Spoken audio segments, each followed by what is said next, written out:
जो मुस्कुरा रहा है उसे दर्द ने पाला होगा। जो चल रहा है उसके पाँव में छाला होगा।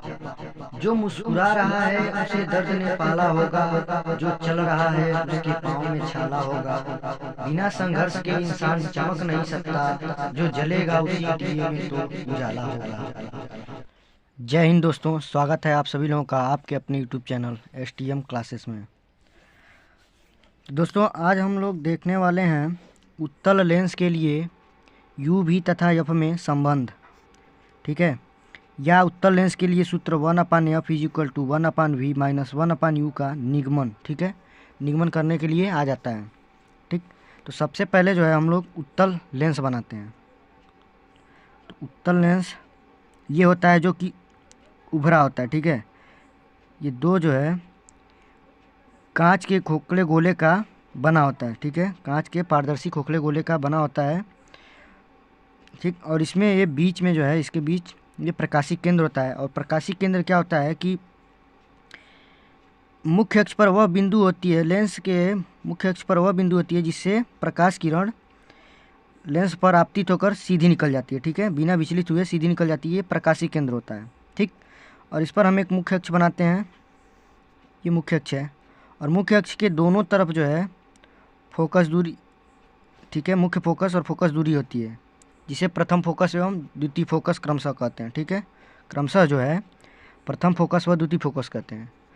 तो यहाँ दिखा देते हैं F1 और इधर दिखा देते हैं F2। ठीक है, और वस्तु को रखते हैं बाएं साइड में। तो वस्तु रख लेते हैं इधर OO', वस्तु है OO'। और मुख्य अक्ष के समांतर कोई प्रकाश की किरण गुजारते हैं लेंस से। ठीक है, तो वस्तु के O' सिरे से गुजारते हैं मुख्य अक्ष के समांतर। देखिए, लेंस पर आकर आपतित हुई, ए बिंदु पर आके आपतित होती है।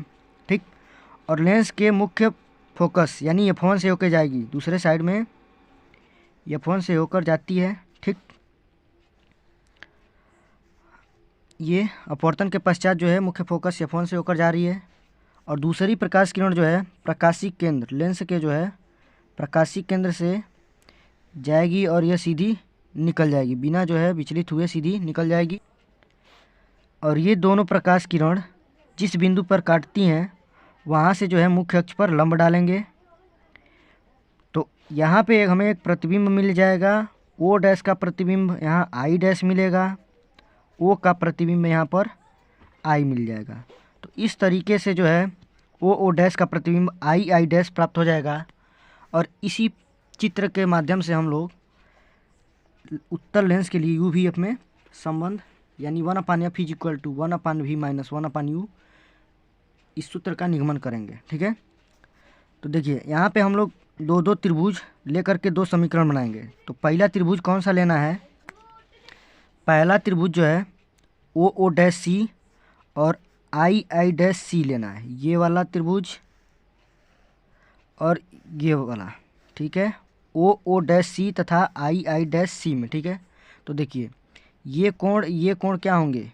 क्योंकि ये लाइन और ये लाइन एक दूसरे को प्रतिच्छेद करती हुई निकल रही है, तो यहाँ पे शीर्षाभिमुख कोण बन रहा है। ये दोनों कोण बराबर हैं और OO' के लिए कोण O जो है और I के लिए जो कोण है I, तो इन दोनों कोण क्या है? ये दोनों कोण जो है 90 डिग्री, चूँकि लंब है ये, तो ये 90 डिग्री, यानी इस त्रिभुज का OO' और I का दो कोण जो है ये वाला और इसका ये वाला, ठीक है, बराबर हो गया।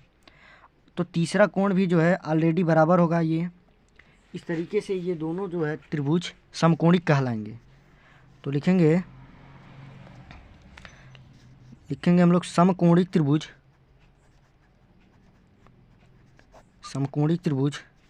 OO' तथा I में। ठीक है, क्या अनुपात लिखेंगे? OO' लिखेंगे OO' इज इक्वल OC/IC। ठीक है, OC/IC। ठीक है, यहाँ से इन दोनों त्रिभुजों से ये अनुपात हम लिख लेंगे भुजाओं का। ठीक है, तो यहाँ से समीकरण 1 मिल जाएगा। अब एक त्रिभुज और लेंगे, ठीक है, इसको मिला देते हैं डॉटेड लाइन से, ठीक। अब जो है त्रिभुज, दूसरा त्रिभुज लेंगे, ये वाला लेते हैं ACF1, जो इसकी प्रथम फोकस है, ठीक है, F1, ACF1 तथा II-F1 में, ठीक है, ये त्रिभुज और II-F ये वाला त्रिभुज, ठीक है। तो इन त्रिभुजों में भी यहाँ जो है F1 में दोनों साइड में कोण जो बन रहा है, ये भी एक लाइन ये है और एक लाइन ये जा रही है, तो ये दोनों एक दूसरे को तिरछी में काट रही हैं, तो यहाँ से जो है शीर्षाभिमुख कोण मिल जाएगा। ये दोनों शीर्षाभिमुख कोण आपस में बराबर हो जाएंगे। फिर इसका जो है यहाँ पे 90 डिग्री, AC और F1 के लिए ये C जो कोण बनेगा 90 डिग्री बनेगा, और II-F1 में भी I वाला कोण जो है 90 डिग्री।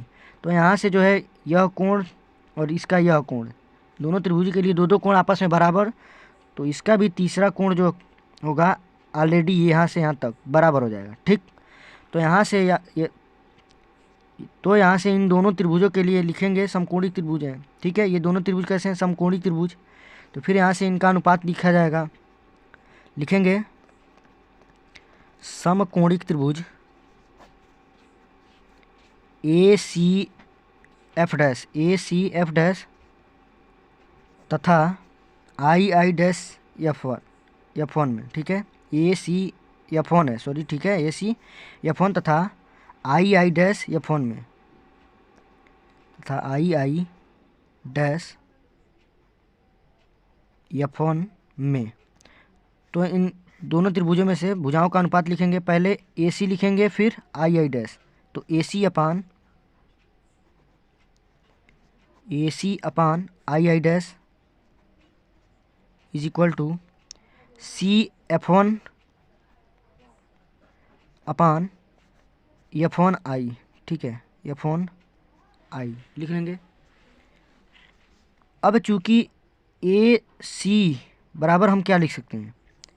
AC बराबर हम OO' लिख सकते हैं, चूंकि ये लाइन O' और O से C ये दोनों लाइन क्या है? समांतर है, और समांतर लाइनें क्या होती है? हर जगह बराबर होती हैं। जब हर जगह बराबर होगी तो A से जो C तक की दूरी होगी O से O' तक की दूरी के बराबर होगी।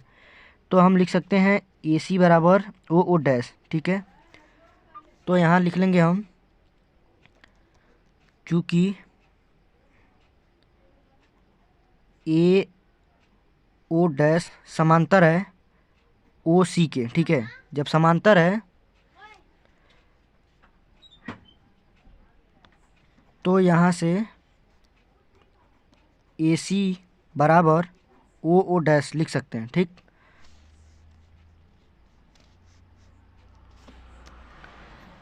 तो यहाँ से AC के जगह पे OO' लिख सकते हैं, तो लिखेंगे AC के जगह पे OO' divide by II' is equal CF1 अपान F1I, ठीक है।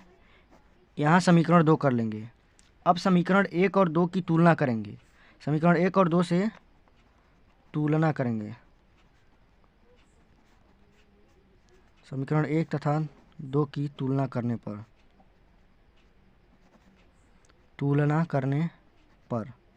जब तुलना किया जाएगा तो समीकरण 1 का बायां पक्ष और समीकरण 2 का बायां पक्ष दोनों बराबर है, तो इस समीकरण 1 और 2 का दायां पक्ष ऑलरेडी बराबर होगा, ठीक है।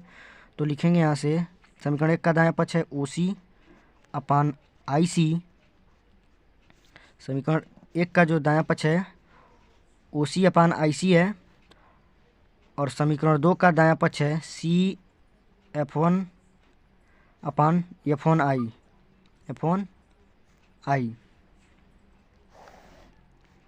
अब यहाँ जो है इस सभी दूरियों को दिखा दिया जाए, फिगर से सभी दूरी को दिखा दिया जाए। C से O तक की जो दूरी है, C से O तक की जो दूरी है वो वस्तु की दूरी है, और वस्तु की दूरी हमें दिखानी होती है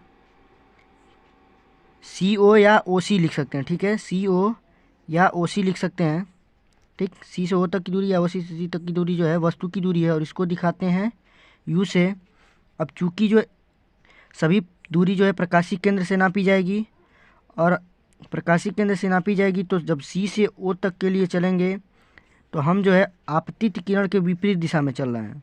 तो आपतित किरण के विपरीत दिशा में चलेंगे तो हम माइनस लेना होगा, क्योंकि आपतित किरण की विपरीत दिशा में नापी गई दूरियां ऋणात्मक लेते हैं। तो इसलिए ये u जो है ऋणात्मक माइनस में हो जाएगा। और अब प्रकाशिक केंद्र से C से अगर I पर चलते हैं तो सी आई बराबर क्या होगा, सी आई, ठीक है, या आई सी भी लिख सकते हैं इसको, सी आई या आई सी। तो आई सी बराबर क्या लिखेंगे, ये वस्तु की दूरी है और ये वस्तु की दूरी जो है v में दिखाते हैं और ये होगा प्लस में, क्योंकि आपतित किरण की ही दिशा में चल रहे हैं। C से I तक चल रहे हैं तो आपतित किरण की ही दिशा में चल रहे हैं, ठीक है। और C से F डैश तक की दूरी क्या है, C से F डैश तक की दूरी है फोकस दूरी, ठीक है।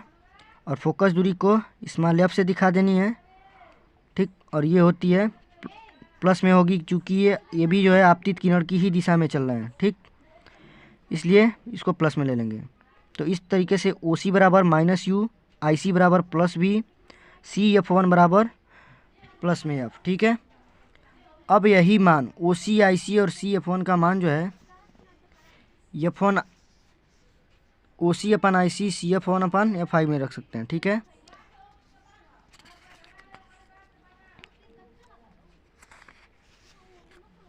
ठीक है, इसको यहीं पे रख देते हैं। अभी जो है मान रखना होगा हमारे समीकरण में, जो समीकरण निकल के आया है। तो इससे पहले जो है हम सभी दूरी को C से नापना है। तो ये OC है, ठीक है, OC लिखा हुआ है, C से नापा गया है। IC लिखा हुआ है, ये भी C से नापा गया है, प्रकाशिक केंद्र, ठीक है। ये CF1 है, ये भी प्रकाशिक केंद्र से नापा गया है C से। इसमें कहीं भी C दिख नहीं रहा है, इसका मतलब है कि यहाँ पे कोई भी प्रकाशिक केंद्र से नापी नहीं गई दूरी। यहाँ कोई C नहीं दिख रहा है, इसका मतलब जो है यहाँ पे कोई भी दूरी प्रकाशिक केंद्र से नहीं नापी गई है, इसलिए इसका मान हम निकालेंगे प्रकाशिक केंद्र से नापते हुए। तो F डैश I लिखने के लिए इस फिगर में आएंगे। तो F डैश I यानी F1 है, ये F1 से I दूरी नापने के लिए क्या कर सकते हैं कि C से I तक की टोटल दूरी ले लें और C से F1 तक की दूरी घटा दे तो F1 से I तक की दूरी मिल जाएगी।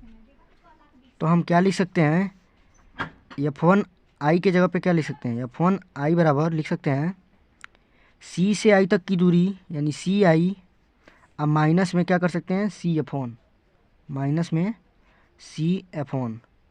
तो ये भी जो दूरी है फोकस दूरी से नापी जा रही है, यहाँ भी C मिल गया, यहाँ भी C मिल गया, यानी F1 I के जगह पे CI माइनस F1 लिख सकते हैं। तो अब जो है इस समीकरण में ये वाला मान F1 I के जगह पे रख देंगे, ठीक है। तो रखते हैं OC upon IC is equal CF1 अपान, अब F1 I, यहाँ F1 I लिखा है, F1 I का मान यहाँ से रख लेंगे CI माइनस CF1, ठीक है। अब OC, IC, CF1, CI minus CF1 का मान यहाँ से रख लेंगे जो अभी हम लोग निकाले हैं, ठीक है। तो ये रख देते हैं, OC के जगह पे क्या रखेंगे माइनस U, IC के जगह पे रखेंगे प्लस के भी, यानी प्लस लिखें या ना लिखें, बराबर CF1 के जगह पे लिखेंगे F, CI के जगह पे लिखेंगे, या IC के जगह पे क्या लिख सकते CI या IC, इसके जगह लिख सकते हैं V, प्लस में है, अब बीच में है माइनस, CF1 के जगह पे क्या लिखेंगे F। अब यही सॉल्व कर लिया जाएगा और हमारा जो है फोकस दूरी UVF में संबंध निकल के आ जाएगा, ठीक है। तो यहाँ क्या करेंगे तिरछा गुणा कर लेंगे, माइनस U का V माइनस F में, माइनस U का जो है V माइनस F में बराबर V का F में, तो VF, माइनस U का प्लस V में करेंगे माइनस UV, माइनस का माइनस में प्लस U का F में UF बराबर यहाँ है VF। UF को यहीं रखते हैं, ठीक है, या UV को जो है उधर ले जाते हैं और VF को इधर लेके आ जाते हैं। तो इसका मतलब जब UV को उधर ले जाएंगे तो प्लस हो जाएगा UV, और बराबर लिखेंगे इस साइड में है UF और VF को इधर लेके आएंगे तो ये माइनस हो जाएगा VF। अब क्या करेंगे दोनों पक्षों में जो है यू भी एफ से भाग लगा देंगे, लिखेंगे दोनों पक्षों में यू भी एफ से भाग देने पर तो जब भाग दिया जाएगा यू भी एफ बराबर यू एफ अपान यू भी F minus V F upon you भी एफ।